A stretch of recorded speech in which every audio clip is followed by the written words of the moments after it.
2014లో world media summit global award అందుకున్నారు పాల్గొమి సాయినాథ్ గారు. 2007లో Raman మెగాససే award కూడా అందుకున్నారు. 2006లో న్యూయార్క్ నుంచి హ్యారీ చాపిన్ మీడియా అవార్డు అందుకున్నారు. PUCL human rights journalism award అందుకున్నారు. ఇలా జాతీయంగా అంతర్జాతీయంగా దాదాపు 60 అవార్డులు అందుకున్నటువంటి పాల్గొమి సాయినాథ్ గారు people's archive for rural India founder editor కూడా.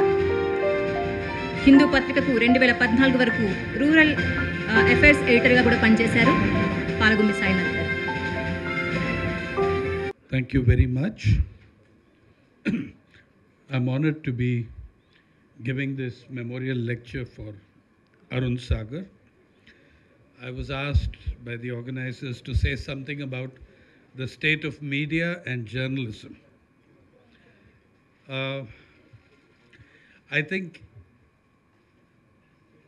Indian journalism is in danger of losing its soul. I'm going to dwell briefly on 5 aspects of the crisis in which journalism finds itself.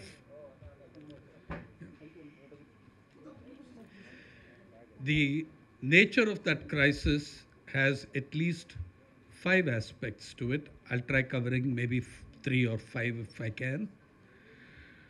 But the first, between 1992 and 2016, more than 50 journalists have been murdered or assassinated in this country. More than 50. The estimates vary, but we know that at least 50 journalists have been killed in this country. The Center for Protection of Journalists report of 2016, the Center for Protection of Journalists report, for which I wrote the introduction in 2016, up to 2015 listed 42 journalists who'd been murdered, but out of those 42, we know that at least 27 we can establish that they were killed on account of what they wrote. Others we could not prove that, but 27 it could be proved that they died because of the journalism they did. Even the others, I would say, fell into the category, but you could not definitively prove that. In 2016 and 17, at least another 6 such journalists have been killed, taking the total of those who have been killed on account of the work they do to 33, 35 almost. In fact, it's also interesting to look at who were the journalists who got murdered. And I would say that the murder of Gauri Lankesh is in many ways a turning point, a departure in the kind of killings that have been taking place in India. Many people don't realize it, but the 3 rationalists who were murdered in the last 3 years, Narendra Dabolkar, Govind Pansare, and M.M. Kalburgi, they were all writers and journalists also. They were famous for other reasons, but all of them were journalists. They ran journals. They were editors of journals. Narendra Dabolkar ran a journal, an anti-superstition journal. I presided last year over the 25th anniversary of that journal. Govind Pansare, trade union leader, Communist Party leader, and a historian who wrote the most fascinating book on Shivaji, and also was a regular writer who published in several journals.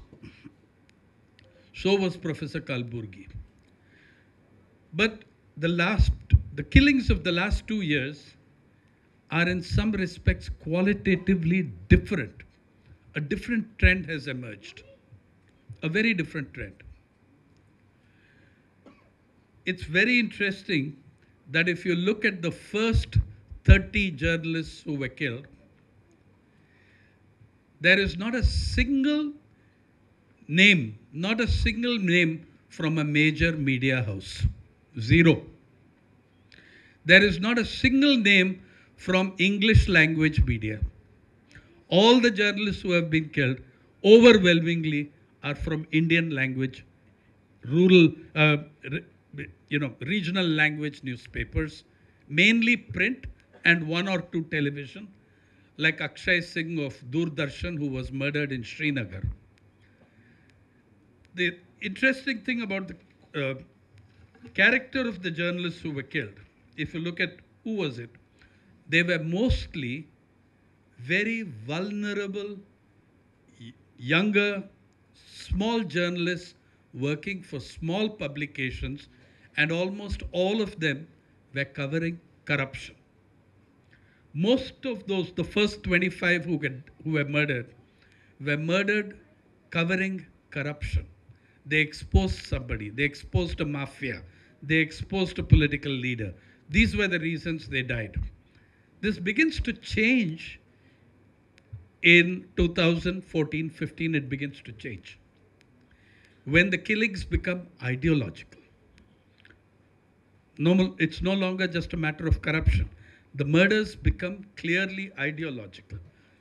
Dabolkar's killing had nothing to do with mafia it had nothing to do with money or corruption. It had to do with an ideological killing. It was an ideological assassination.